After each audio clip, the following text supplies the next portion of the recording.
Hello, everybody. Welcome to MAWS Talks Wrestling. We are your hosts. I am LunaKage, Yo, what's up? I'm Glenburg. and this is episode 19. Now we're going to cover Raw, uh, NXT, and I guess we might mention TNA. I guess it depends. Yeah, depends on the mood. Yeah.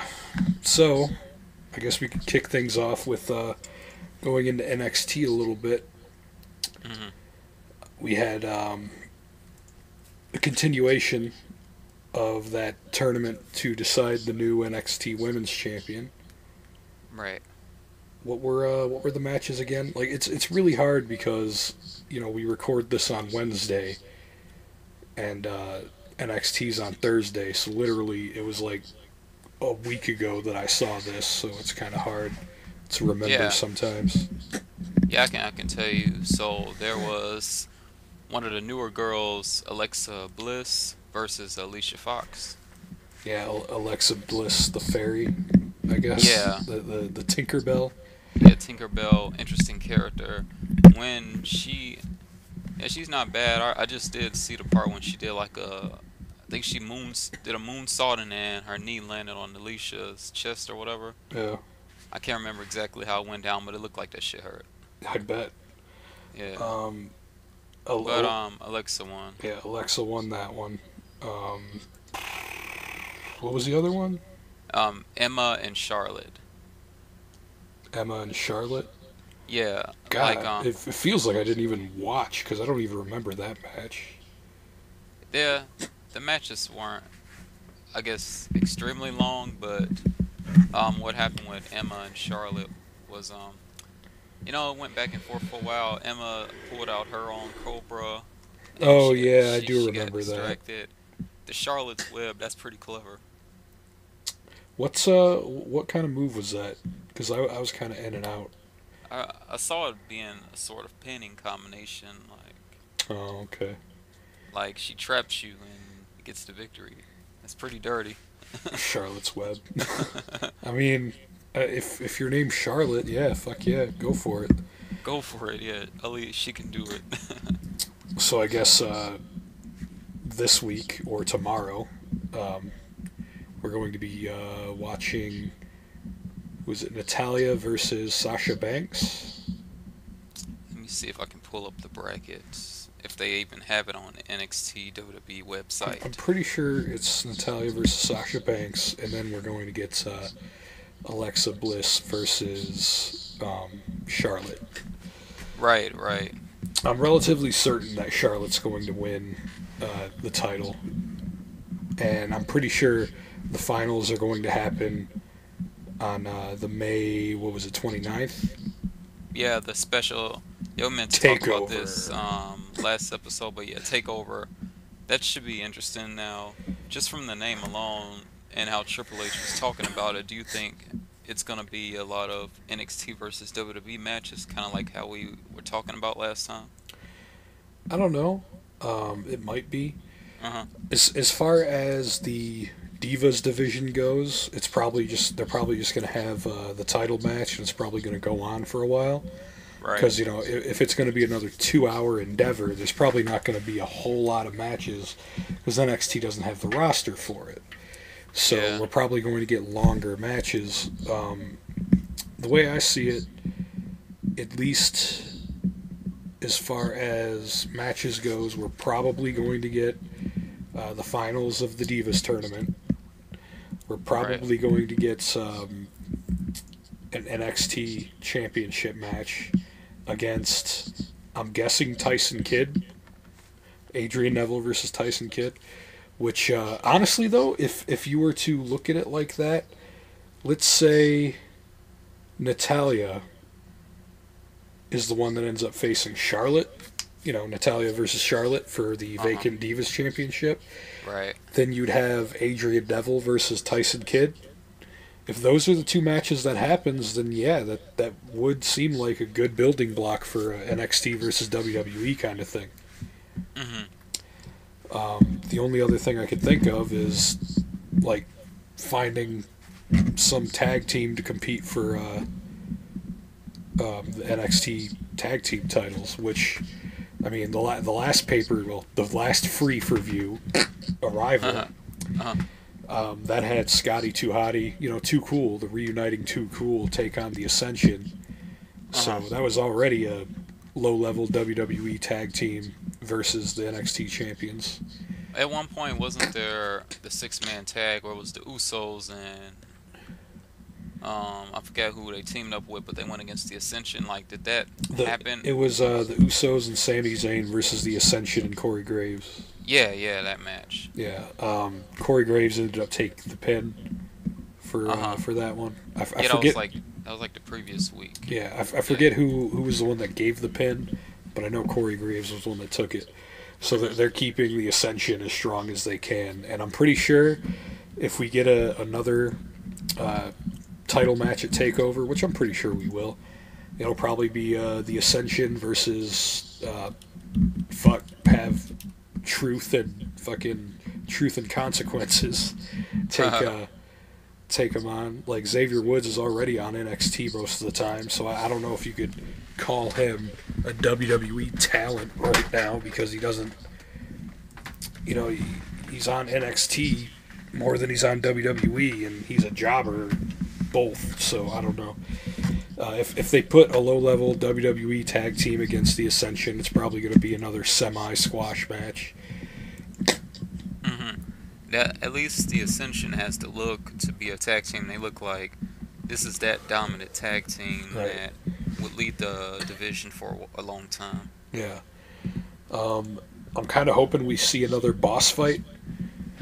And what I mean by that is, like, a non-title match where Sami Zayn is fighting somebody that he shouldn't be fighting, but it just works out so well. And I say shouldn't be fighting because, like, Cesaro was the final boss of NXT, but he hasn't been there in a while, so, I mean, they kind of need another final boss, but I think... It's not the main event.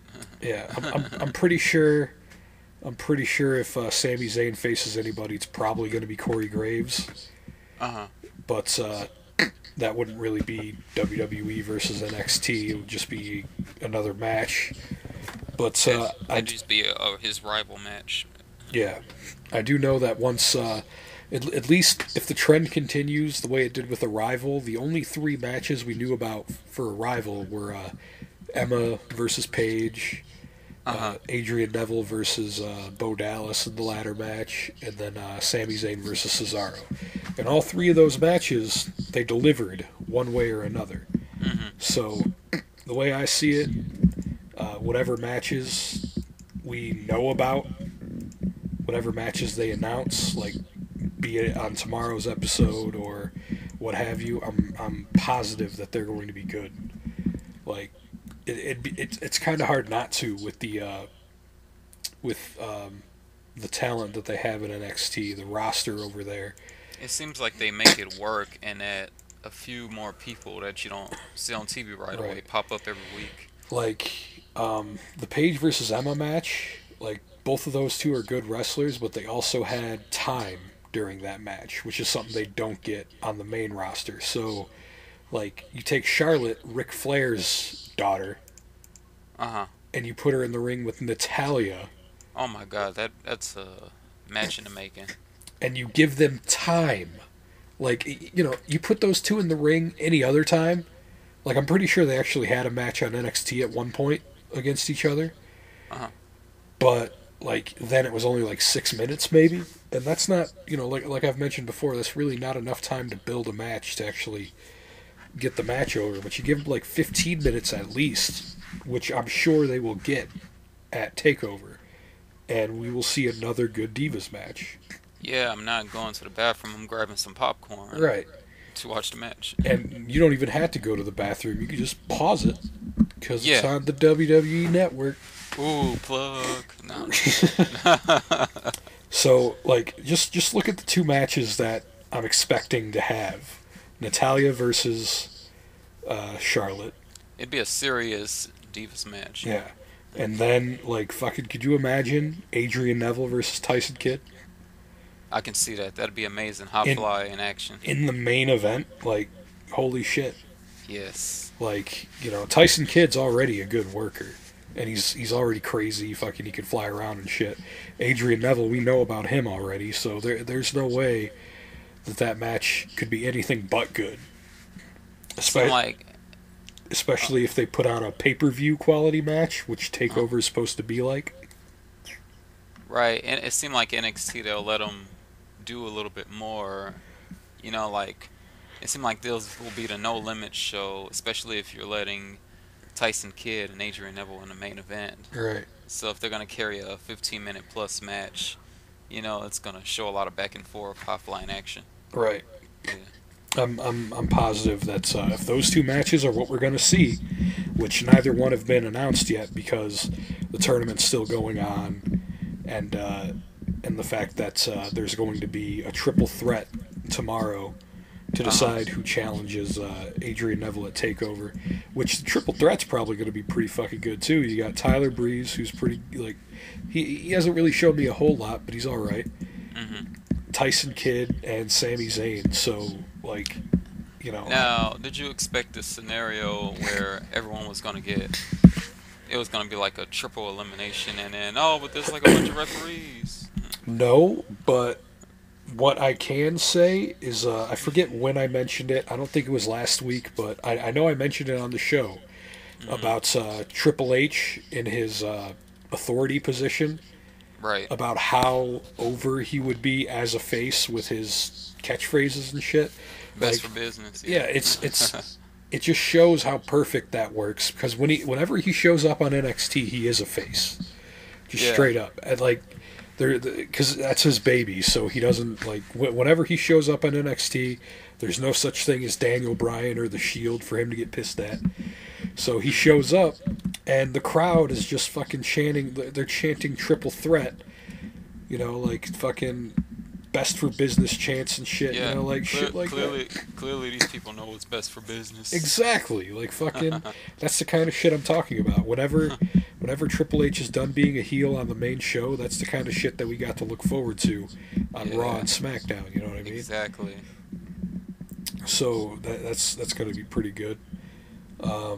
And I guess that's a good segue to get into this week's Raw. Mm-hmm. Yeah, talked about how the Shield pisses him off, and as soon as Evolution pop up in the arena in a fancy limo, then the Shield dashed to the back and jumped them. Right. Basically, this is when the Shield is showing that that they haven't changed just because they're baby faces. They waited for them to show up in the limo, and the second they did, they fucking jumped their asses. And Evolution comes out later to cut one of Triple H's 20-minute promos, but then he's interrupted. And it's funny because fucking he was about to do it by wait, hold on, I'm trying to remember exactly how it happened because I do remember that he was getting ready to do the cliched line something like at Payback. Yeah. We're gonna get payback, something like that. Yeah. That was getting ready to happen, but then he gets interrupted by Seth Rollins tripping his legs up, and then they started beating down on him some more. And this was another week where Raw ended with the Shield pretty much on top. They took out 11 superstars and shit. It's pretty funny because I didn't even hear the Shield go in the ring, and then he just popped up. Yeah, that's probably because of Seth Rollins. He can walk softly, man. He can fucking slide in there without you even knowing what's going on. Them architect legs. Right. Architect legs. That storyline, it looks like they're building. And last week, I was under the impression, I guess you could call it LOL dirt sheets at this point. But I thought the Raw before this one was going to be Batista's last Raw for a while, but I guess not. It looks like he might actually do the pay-per-view right now. I thought that when it was announced where Batista wanted a match with Roman Reigns, in the main event of Raw, I thought that maybe they were going to do an injury angle, maybe, have Roman Reigns just beat him up that bad, but I guess they can't have that yet. So I don't know. It's looking like we're gonna get a straight up rematch somehow. Hmm. And I don't know. I'm still relatively certain that Sheamus is gonna join Evolution at some point, but I guess not in the immediate future. Yeah, it's definite. A lot of people think the same idea now at this point, so it looked like it's gonna be a thing at some point. Maybe we'll see. Maybe. Other than that, we still got the ongoing John Cena versus Bray Wyatt storyline, and instead of an I Quit match, kind of like I was hoping, for Bray Wyatt to win the feud by finally getting Cena to say I quit. Instead of that, I guess they're going for a last man standing thing. Hmm. Which, I don't know, I don't really like last man standing matches. Like, I mean, I guess they're okay. It's just that, 10 count. yeah, like a 10 count. Eh. Hmm. It- Yeah, unless you do something to keep him down, like he's wrapped in barbed wire, you know. Yeah, shit like that. Like, it's inventive and stuff. Like when I forget who it was. I think it was either John Cena, it might have been Randy Orton. How they beat Batista in a last man standing match once by taping their foot to the bottom of the turnbuckle. Yeah, That creative shit that, I can't knock him out for 10 seconds, so let me keep him down for 10 seconds. right. But like it's just hard. It's hard for me to really get into last man standing matches, but I guess we'll have to see. I guess they're trying to coin it as, what will Cena go through to put this monster down, like Right. take out a damn. I'm trying to remember in one match he fought. I don't know if it was Big Show or Great Khali, but like he threw him into like one of the lights or something. It was like they had some type of street fight style match, but they got thrown into something that supposedly exploded. I don't know. Is that the one against Ryback where the match ended without a winner? Possibly. I just know it was a big dude. Yeah, I think that's the one because he Ryback like tackled him into the lights on the stage. Yeah, okay, yeah, that sounds about right. Yeah, and then there was no 10 count. The match just ended. Yeah, the refs just threw the match out. Hmm. I don't know. I guess that one's going on at its own pace. The kid with the deep voice. I guess he didn't make an appearance this week. Yeah. I thought they were gonna keep him around forever. Yeah. For the Wyatts. He might make another appearance. He might hit Cena with the chair at the finish of the last man standing match. Who knows? Hmm. And It's not. huh? What was you? What? Oh no. What was you gonna say? No, I did go want ahead. to add something. Go I'm ahead. just trying to remember. This kind of slightly off topic for a second, but you remember when Goldust got thrown into like this electric box or whatever? He got shocked or whatever. No. Oh, I don't know if maybe that was during one of the years you missed. Probably because I don't remember ever seeing that. Yeah, he got like electrocuted or whatever. I'm trying to remember if that was the last man standing. Oh, is that what made him stutter and shit, or Yeah, exactly. or not stutter, or was it? Is it stuttering? I know he started doing that after that, and then he did that to Booker T or whatever. Yeah. But anyway, I don't want to get off subject. Continue what you were saying. Well, I was basically just gonna mention Daniel Bryan not going to be able to make Payback most likely. Hmm. So what are they gonna do? Right. Are they gonna actually strip him of the title? Is there just not gonna be a title match? And I guess this is a good time to have fantasy booking. And obviously, whenever I fantasy book, I always throw CM Punk in there. Because I mean, think It's the about element it. of surprise. Think about it, man. I mean, this is a pay-per-view in Chicago. Like, if he doesn't make it to this one, then he really is gone for good. Like this is pretty much the last shot. And what better way to reintroduce the fans to CM Punk than say, let's say, Payback is bitch. well, here's the thing. Here's what I was thinking, right? Uh-huh. Stephanie obviously wants to strip the titles from Daniel. Hmm. And with him being on a legitimate injury, If they do an angle where they strip the titles from them, the fans can't really get that pissed off, you know, in reality at least. Like, not the thing that made them pissed off, you know, during the whole SummerSlam angle and shit. But, you know, they say they strip the titles from them, and, you know, they're getting ready to, I don't know, decide what's going to happen with the titles. Then Kane comes in and says he was the number one contender anyway. So he's going to challenge. Basically, he's going to hold an open challenge to anybody in the locker room.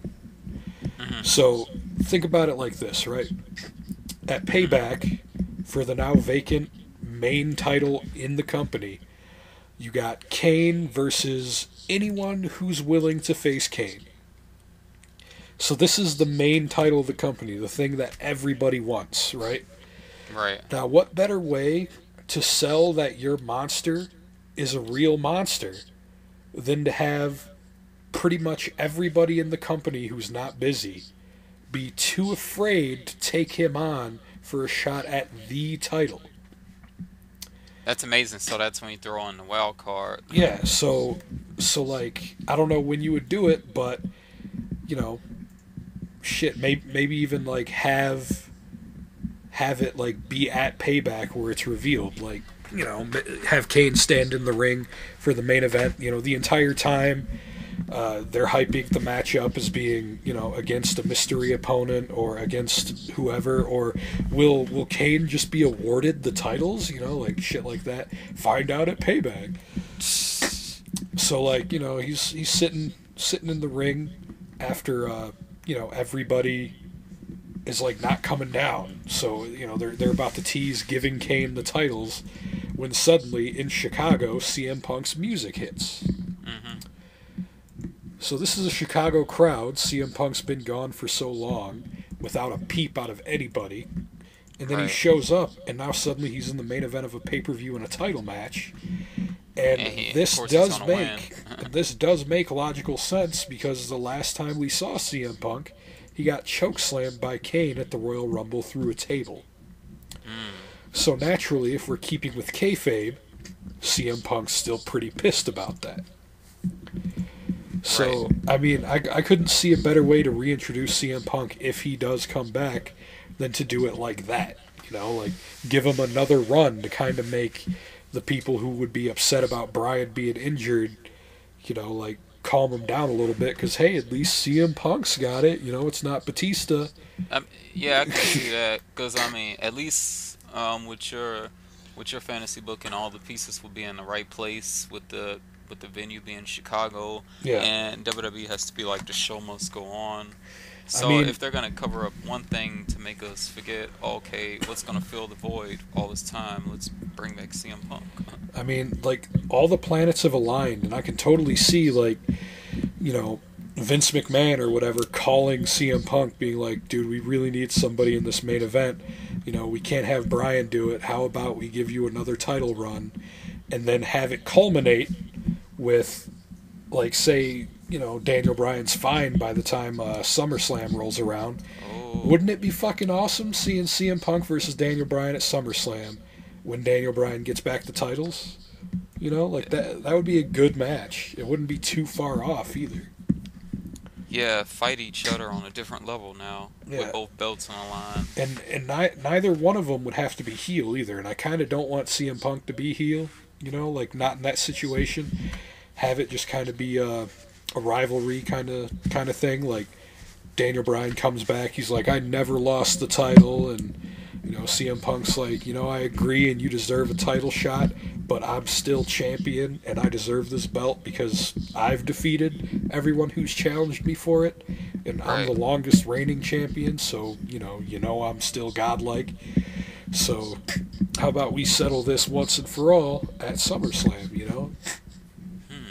And it doesn't even have to be a long drawn out feud, because I guess you know, CM Punk, you know, his contract, he doesn't really have a long contract left, so that could be like CM Punk's last match. You know, he gives it to Bryan, and you know, CM Punk gets himself one nice last run. The fans would be happy because, like, you know, CM Punk, they get closure with the motherfucker finally. And then Daniel Bryan gets to resume business as usual after coming back from an injury, you know. And How long, I'm trying to recall how long certain neck injuries kept people out. Like, how long was Stone Cold's injury when he was off TV? I think his was a long time, actually. But Yeah. they kept him on TV, like, to do promos and stuff, though. So Right, his right, his right. character got to develop and got to be kept in the eyes of the fans and stuff. It's just he wasn't able to get in the ring. But what worries me is that one of the things that draws people to Daniel Bryan is his ring style. And after a neck injury and a neck surgery like that, he might not come back with the same style. Because if you remember, Stone Cold used to be a lot different before that neck injury. You know, he used to be like a technical guy, stuff like that. But then after the neck injury, he changed his style. He was more of a brawler, you know, like. I noticed that. But he could still put on good matches, though. So I'm not like super worried about that. It's just, you know, like, I guess Daniel Bryan would have to focus a lot more on kicks. Maybe not do the diving headbutt anymore. I would think, he probably want to cut down on that. Right. We'll see, though. I mean, I'm as because like I've mentioned before, CM Punk's my favorite wrestler. So obviously, I want to see him come back, even if it's just for to make appearances and shit. Because I mean, I don't like not seeing him. Like his personality drew me more towards him than his actual ring work, and his ring work was good too. But like him just being so awesome on the mic, it'd be awesome for him to show up and be even if he doesn't want to wrestle anymore, if he wants to have a job there still for whatever reason, like Pipe bomb general manager. yeah, like fucking CM Punk, GM Punk, it'd be perfect. Yeah, well, it definitely seems like the title should be taken care of in a singles match, not something like a huge ass battle royal, because it seems like battle royals are better for mid card titles. Right. Yeah, and looking at all the people contending for it, I know at some point Cesaro will get it. It's just they're still building up his singles career. Right. I mean, I know he started with the U.S. title, but this is his road to the WWE title. Yeah. Does he have anything that he's doing yet for a pay-per-view match? Like, I can't really recall if he's in the middle of a feud anymore at this point. Yeah, because he took out the people who were in his way. He wasn't even on this episode, actually, so fuck. Neither him nor Bad News Barrett were on this episode of Raw. Like, how are you going to have 3 hours of Raw and not have fucking Cesaro on it? I don't even understand. How do you do that? He took the week off. Guess so. WWE Payback. So right now we only have like a handful of matches for Payback right now. The Shield and Evolution match and Cena and Wyatt. Yeah. Speaking of which, so we're talking about Cesaro. It just made me think. You want to do some Money in the Bank predictions? Money in the already? Man, we're not even past Payback yet, man. Come on. Yeah. We can get into Money in the Bank predictions when that becomes the next pay-per-view. Yeah. I mean, we're gonna have at least 4 weeks to talk about it, so. Yeah, I guess. Let's see who's in it first, huh? Yeah, absolutely. Like, it's gonna be hard to say, like, Cesaro is gonna be the next holder of the Money in the Bank, and then you find out he's not even in the match, and it turns out it's Heath Slater, and Internet fans rejoice. Heath Slater. What if he won? Right. He said, "Sorry guys, can't do 3MB anymore." He's like, he just becomes the gatekeeper. He's not even fucking, he doesn't even intend to actually win. He's like, I can't even kid myself. There's no way I can win. I'm just gonna make sure no one else can. He just knocks everybody off the ladder on purpose. Yeah, pretty much. He was in a couple of Money in the Bank matches though, so.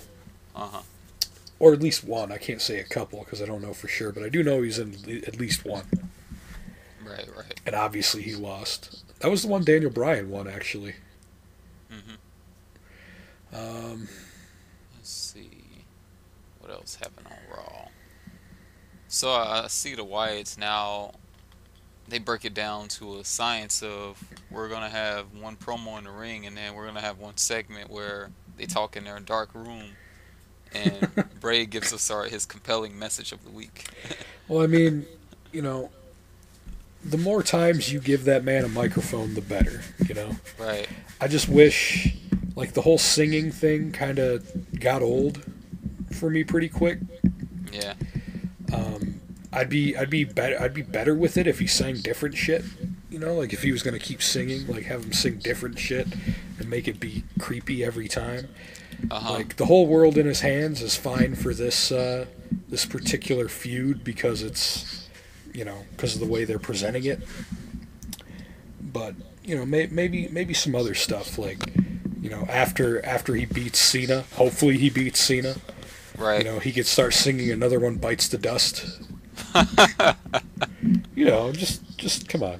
Like, Another one bites the dust. Right. Yeah. I guess we'll see though. Yeah. So how about that, Alicia Fox? That was good. Yeah, that was one of the best moments I've seen of her actually. You know, I know Paige was gonna obviously win, but I like the aggression Alicia Fox delivered, and then she even looked better when she was storming out. Yeah, I mean the match itself was all right. You know, maybe one too many tilt-a-whirl backbreakers by Alicia Fox, and you know Paige could maybe sell a little bit better, but it was definitely a better Divas match than we normally see. But it was after the match that really made me pay attention. Like it took them 2-3 minutes to make me care about somebody I literally didn't give any fucks about before. It's like, whoa, the Divas are still on. Hold right. on. Like that's all you got to do is just make them do stuff. Also, oh by the way, I was thinking about this. Remember when I mentioned splitting the Divas title into the women's title again? Right. I know it was on the show. I forgot how long ago it was, but like 2 episodes, I think. But if you remember, on Raw there were 2 Divas segments. 2, so that's already like a record.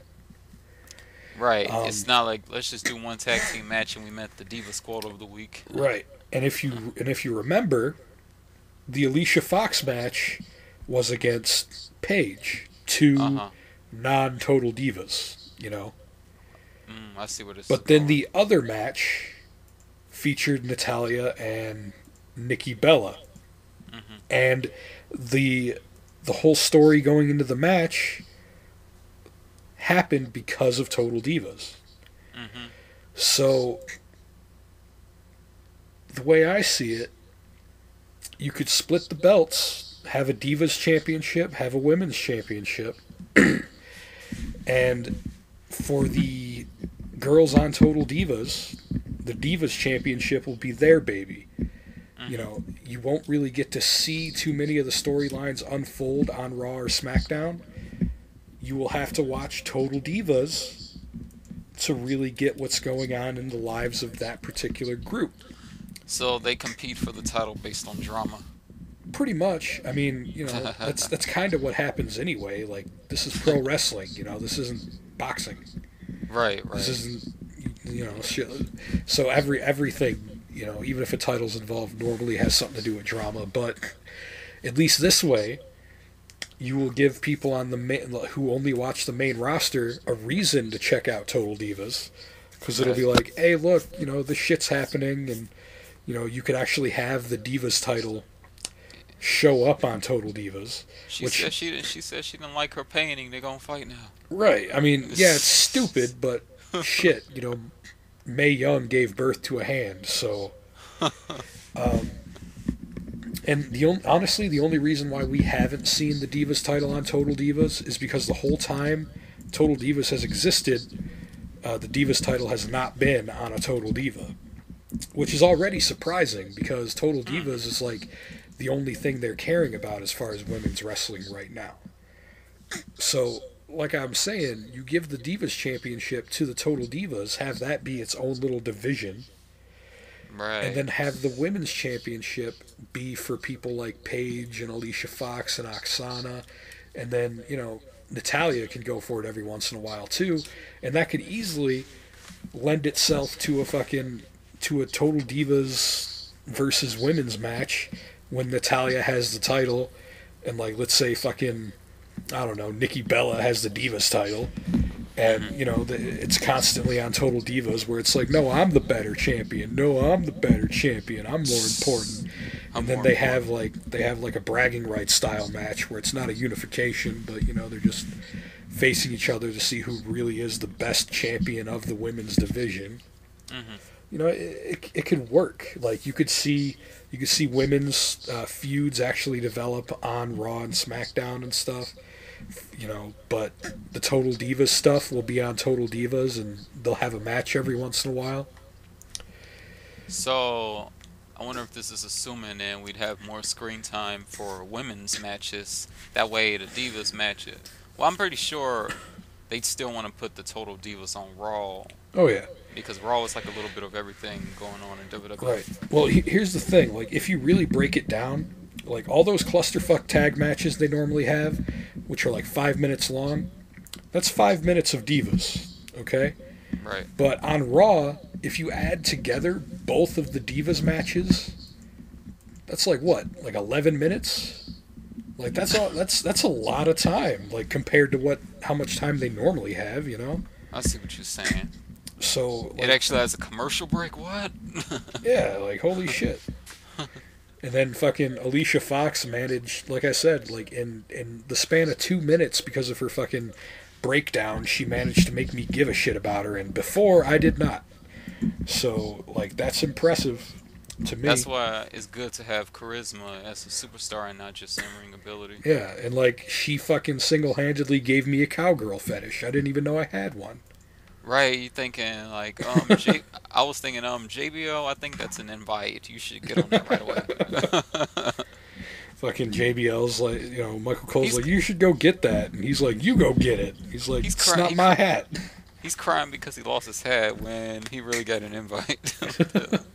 Fucking, she just sprays his soda all over the place, and It was funny. I liked it. It was good. It was a breakdown. It showed that she's probably going to be a little bit more of a sassy. Yeah, sassy, maybe a little bit more destructive. Well, remember, didn't you hear too? I guess she did quit. She didn't quit. Oh, you think it's kayfabe? Of course it is. What? She didn't quit. Oh, because let me guess, it was on the WWE app. Yes, it was on the WWE app. Like, they're not going to show that on the WWE app if it was a legitimate, severance of employment. Like, we just footage of CM Punk walking out after the Royal Rumble. Right, exactly. Tune in on the WWE app to see what happens when somebody legitimately bitch slaps Stephanie McMahon. I'm done here. Oh, speaking of divas and Stephanie McMahon, do you think we might possibly see a Stephanie return to the ring to take on Brie I was Bella? thinking about this earlier. I was actually talking to one of my friends about it too. Like, it can kind of play off of how the Triple H and Daniel Bryan segment work. Like, Stephanie could be talking about, they can go back like, my husband beat your husband type of thing. And, Stephanie can act bigger than her. She don't have to get in the ring full time. It can just be for that match. Yeah, but what does kind of worry me, though, is that match probably wouldn't be that good. It would be a novelty match, above all else. Because Brie, she's decent. She's not good. Right. She's decent. And Stephanie, she hasn't been in the ring in a long time. And when she was pretty much at the same level Brie was. So... we're not talking the best talents in the women's division here, but it's still a match I'd like to see just because it seems to me like they're building to it. Right. And I don't like seeing things go nowhere. I think like I said, Stephanie, she definitely, it'll be a treat for the old school fans. Oh Yeah, wow, we get to see her fight again. yeah. Seeing her in wrestling tights would be nice And I mean, because at least it'd be believable because she does train till yeah, this day. So. yeah. I mean, she's a former women's champion. Like kayfabe wise. So she's got credibility to her name. Right, right. And it always seems like the boss character ends up getting in some sort of match, whether it's Eric Right. Bischoff fighting or, Vince McMahon looking like he just benched like right before he got to the ring or Or something. motherfucking John Laurinaitis main eventing a pay per view. Yeah, Vince. Yeah, all those authority figures pretty much have some in-ring time. Yeah, pretty much. Yeah. So I'm expecting that to happen at some point. Hmm. Um, what else we got? Are they doing anything with the tag team titles yet? Like, because it seems like the Usos have kind of been, the only TV time they've gotten recently is tag teaming with John Cena. So Uh, Let me see. Right back. So, um, unless they just make it a random match that pops up. yeah, you think we might see a Wyatt family tag team title reign pretty soon? I hope so because they kind of teased it too on Raw. Like they said, these two work together really well, and it's clear Bray Wyatt is the singles competitor in the group, All right. and Eric Rowan, you know, Like it's kind of and Luke funny Harper. because the Wyatt family doesn't seem to give a fuck about titles right now. Hmm. So I'm just curious as to what it's going to be like when they start turning their attention towards championships. Like I just want to see what their mindset is because right now they're one of those people, one of those groups that just want to watch the world burn. So it's going to be interesting to see what happens when they finally remember. Oh yeah, we're competitors. We should probably get championships at some point. Hmm. Oh wait a minute, I just I guess yeah, she really didn't quit. Alicia Fox said that the segment on Raw. For all those thinking I quit, check out the WWE app interview to get it straight. Oh, okay, because I was about to say, oh, maybe she was gonna go to TNA and go Yeah, okay. hang out with Gail Kim and take their money and shit. No one wants to go to TNA. Southern hospitality. Fucking yeah, fuck that. Yeah, bully acting like Stone Cold, crashing offices and shit. Yeah, Give me a beer. we got that MVP heel turn Right. that I warned you guys about a couple of weeks ago. That was kind of stupid. Yeah. I Gonna guess. have Eric Young versus MVP at Slammiversary. Yes. I guess we'll come back to that. We're not quite done with Raw yet. Almost. Yeah.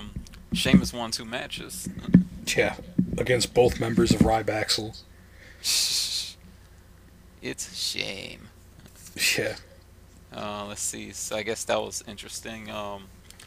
The Daniel Bryan segment. So we already talked about how his neck injury is gonna happen, but it's tripped out how he got off TV. Just Kane dragging him out. Yeah. Like we didn't even need to see what happened.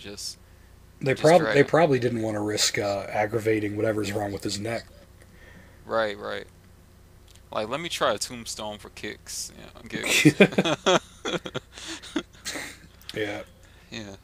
It was like it was kind of funny because what it looked like, Stephanie's like, Daniel Bryan, come out here because it looks like she's about to strip him of the titles. And Right. Kane's music hits, he just drags him out, plays him. He's like, here he is, and then he leaves. Here he is. He's like, here's your champion. Yeah. Daniel Bryan's promo. He really needs to work on it, man. Like maybe it's just because I'm a CM Punk guy, but like it almost hurts listening to Bryan talk. Oh, cause he's like super motivation, yes man. No. I mean, like if he got like that more often, it would be better. It's just when he talks normally, and I guess that kind of helps make him the everyman. which is one of the reasons why, like, people like him, is because they can identify with him more than they can somebody like Batista or something. Right. But whenever he gets on the microphone, I just kind of get worried. I'm like, oh man. Worried. Like whenever I saw him do that promo this week, and granted, it's not quite as much. It wasn't much of a promo as much as it was him just saying, "Yeah, guys, it's legit. I got to get my neck worked on and shit." Like, he said "and" a whole lot. Mm-hmm. And yeah, gotta watch your grammar when talking. Well, it's not even the grammar. It's just like every time there was a pause in his promo, it sounded like he said "and," and it was just, it's little things like that sometimes that, like, irritate me a little bit. But Daniel Bryan's definitely the kind of guy that would benefit from a manager.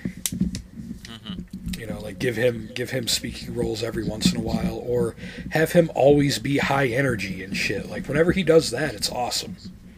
Right. Like, when he's in the ring just shouting, like, who else does that? Who else kind of did that? Mojo.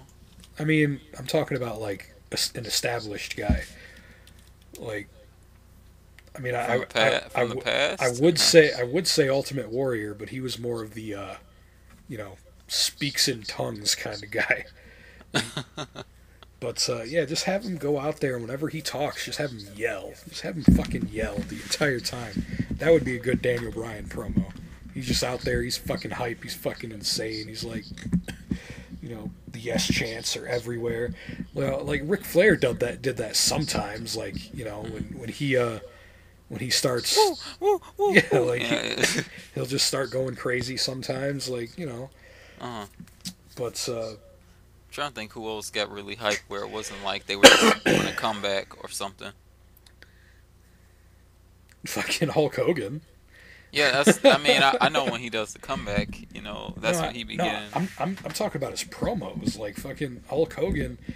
Now that I think about it, until he became Hollywood, like, he was almost always fucking just high energy as balls during his promos. Like, it would always start off with like, "Well, let me tell you something, Mean Gene," and then he'd just, like, start going, like, kind of crazy, just talking loudly and fast and shit. Like, when I get him in the ring, 1, 2, 3, and all my little Hulkamaniacs and 24-inch pythons, tongue twisting, right? Tongue tied. Yeah, So, those were good old promos. That's the thing. Like, Hulk Hogan may not be the best wrestler in the world, but he is the best at being Hulk Hogan. That can only be one Hulk Hogan. Absolutely. Yeah. I think that pretty much covers Raw, don't it? Yeah, all the other matches in between were kind of silly segments. Well, Adam Rose, I thought that was kind of funny when Jack Swagger was about to hit him and he dived. Yeah, that was cool. What they really need to do, though, with Adam Rose is cut out that motherfucking intro to his entrance music. Yeah, it's like, what, is Muhammad Hassan back? Oh, it's Adam Rose. Why are they partying already? This isn't party music. It really isn't party music. It's more like worship music or something. Yeah, it's like there's really no reason for that portion of the song to be in his entrance music. So cut that out first and foremost. But everything else, I think it's doing all right, man. Like, he hasn't wrestled yet, but like, he's kind of, whenever, like, he gets involved in a match, like, the babyface wrestler that won comes out and kind of parties with him, even if it's just a little bit. Like, RVD, you kind of saw him, like, do it, like, once or twice until he snuck back in the into the fucking curtain. So yeah, real parties in my locker room. Right. Like, shit, just have Adam Rose have this big ass stable of people that really shouldn't even be in the stable. It's just like fucking, RVD comes out, but he's partying with Adam Rose. He comes out to Adam Rose's music. Fucking Dolph Ziggler comes out to Adam Rose's music, and, like, he's got the entire fucking, what is it, Rosebud Express or whatever? Yeah, Exotic Express. Exotic Express. Fucking, like, just have a bunch of wrestlers just be a part of Adam Rose's like crew, and they're not necessarily like, looking out for each other. It's just like they're part of the party, and he's in a match, so I guess the party's kind of going with him too. So Yeah, that actually makes sense for his gimmick. He can get along with anyone, pretty much. Just All fucking the baby faces. just fucking have everybody just be in his party at some point or another. Like, and a good way to kick that off is to have him in a tag team match, like, say a 4, or better yet, fucking let's fast forward to Survivor Series. Oh, Like, damn! So we skip Money in the Bank. We skip a lot of shit. Like, put him in in like a 7-on-7 Survivor Series match with 6 other baby faces, and then after the baby faces win, just have all of them start partying with the Exotic Express and shit. I think that'd be awesome. Like, that'd be kind of cool to watch. It would definitely be more of a novelty than anything else, but he's supposed to get over first and then impress people later. So Right. It's the gimmick. People can get into the gimmick at least. yeah. Yeah, because everyone likes to party. And I actually thought of a good way to have him be more serious when it comes time for him to be serious. Like, there is a such thing as a main event character, and not every character fits that. Like, you can't picture Santino Marella as he is now being the world heavyweight champion. Wouldn't it be tripped out if they made him like Alexander Rusev and he still had the same serious? Well, you know how the serious face he makes this before he does the Cobra. Yeah. Imagine him being like Rusev. That'd be tripped out. Well, I mean, like, Santino, as far as I know, is a legit badass because he's actually like a fighter of some kind. I think it's like Sambo or something. Okay, I'm glad you didn't say MMA. But Marella martial arts. oh god. But yeah, like, they could easily turn a comedy wrestler into somebody that can be taken seriously by showing, like, when shit goes down, the jokes are over, like. And as far as Adam Rose goes, he's already got like a good way to do that because he used to be Leo Kruger in NXT. So, like, his whole party time all the time thing, you don't want to see what it looks like when the party's over. Right. Like, maybe like you show that side of him because, like, someone gets pissed off, he's feuding with Adam Rose, and instead of just beating up Adam Rose, he beats up like the entirety of the Exotic Express. And then, Adam Rose gets pissed off and he kind of slips into Leo Kruger, kind of have him be like an alternate, like, split personality kind of guy. Welcome to the revolution. That'd be funny. Yeah. I don't know. Like, you could do it. Anything's possible in that kind of thing. Mm-hmm. A lot of people looking like lemons then. Well, now that we've pretty much covered Raw, I do kind of have like a little note for TNA. They're not looking too good.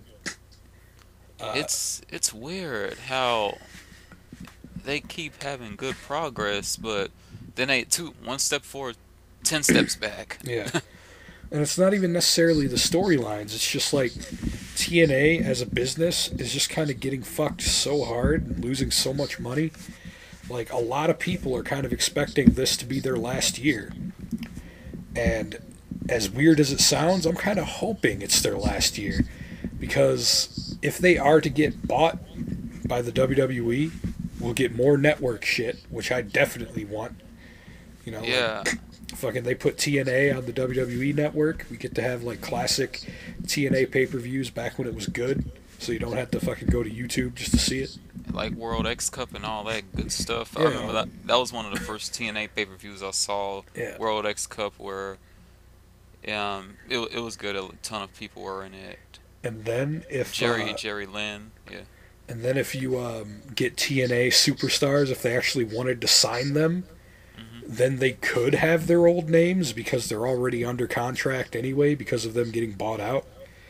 Right. So, like, the only way for AJ Styles to ever be known as AJ Styles in WWE is if they were to buy TNA. And even then, it might not happen that way because, like, he's been known as AJ Styles in Ring of Honor and fucking Japan and everywhere else. So, Yeah. but if there was ever any chance of it happening, it would have to be because of TNA getting bought out by Right. WWE. Like, but the worry is that all the TNA originals that are there are already pretty old. But I would give my left testicle to see Robert Roode in Evolution. Oh my God! Like two Triple H's. Oh my God. Yeah, it would be so good, like Uh-huh. to have Robert Roode be in Evolution. Like Triple H would be the mentor and shit. You would have maybe Randy Orton as the veteran. Uh-huh. Randy Orton would be the Triple H in this version of Evolution. Mm-hmm. Batista, if he sticks around, he'd be the heavy. But I'm pretty sure, Batista wouldn't be affiliated with Evolution for a lot. Like, I could see. Let's just say a whole new Evolution. Like, fuck Randy Orton too. Let's just say like Triple H is now managing. He is the Ric Flair of a brand new Evolution. Oh, I see what you're going. Featuring, like, let's just pull some fucking fantasy ass names out of a hat here. Sheamus is the new Batista. A guy like Bo Dallas, have him be like the new Randy Orton because he's still a really young guy. Uh-huh. And then Robert Roode, he's pretty up there in years now. Like, I think he's in his 30s now. So, have him be the new Triple H. Like, fucking, Triple H, like, he even says, he's like, I see a lot in this kid, and fucking, that'd be the only way to have Robert Roode realistically win the World Heavyweight Championship in In WWE. WWE. Is I if, mean, as if he affiliated himself with Triple H, like, yeah, anyone can tell that Robert Roode has a ton of potential. Oh, yeah. Like, I can tell TNA hasn't tapped into everything he can do. I mean, he scratched the surface with his world title run. Well, it's just aggravating because it's wasted on TNA. Guys like Robert Roode are wasted in TNA. Like, TNA is going nowhere. And it's really aggravating because guys like Robert Roode, who could easily thrive in the WWE, like, just copy paste Roode's character and you have a WWE main eventer, Like, even guys like Gunner are wasted in TNA. Like, Gunner's not exactly a high level talent, but he'd be a lot better in WWE with his character as it is now. James Storm would be a good WWE guy. Like, What do you think about someone like, I think EC3 has potential. and that's the thing. He was actually released from NXT. He was originally in NXT as Derek Bateman. Oh, so the NXT when it wasn't on television at all, or we didn't have access to it. I'm pretty sure it was. I can't exactly remember because I wasn't watching back then, but I do know that he was in WWE Developmental and he did have a name, Eric Bateman. So, Derek Bateman, my bad. Mm-hmm. Ethan Cart. So like, so is that basically just a character then, for him being Dixie's Yeah, nephew? yeah. Okay, that's what. Okay, that makes sense. Well, I'm a Carter. well, I mean that's pretty much all I wanted to say about TNA, and we're through with Raw, and we're almost at the hour point. Ba-dum. So we all that's left is the Diva of the Week. We both know who's gonna be Diva. We of the Week. both know who Diva of the Week is this week, and it is Alicia Fox. Woo! It's kind of like when Edge retired and then immediately got into the Hall of Fame. It's like the second Alicia Fox showed any kind of potential, I was like, oh shit, she's going in the Diva of the Week. And this really was her week too, and it's kind of what this should be, is like whatever Diva was good this week. That's You know? what. It makes more sense logically when you say Diva of the Week, not just like spontaneous, my favorite Diva that I Right. haven't picked, you know? Right. I mean, like, now that we're kind of running out of divas of old, it kind of makes sense to just naturally transition into an actual Diva of the Week kind of style. So, Yeah, it's been redefined. Like Right. a new title was created or something. yeah, more or less. We already got into what made her so special this week. So, Apparently she was on main event as well, like the following night. So, Oh yeah. well, I'm just glad she's gonna be sticking around because I hope this means that because you know how WWE works. If the fans notice you, Yeah. WWE will notice you. Right. I mean, shit. Give them some time. Like, give the Divas 15 minutes at a pay per view. Just do it. Give them Emma versus Paige style. Yeah. You know, yeah, Just do it. It was all right. yeah, Just give it a shot. yeah. All right. Well, with that said, I think it's a good time to cut it. Right. It's our shortest episode this month. Wow, we actually did an hour instead of an hour and 20 minutes. Happens, you know. Right. All right. Well, thank you guys for watching MAWS Talks Wrestling. We have been your hosts. I'm LunaKage. And I'm Glenburg. And take it easy. Peace.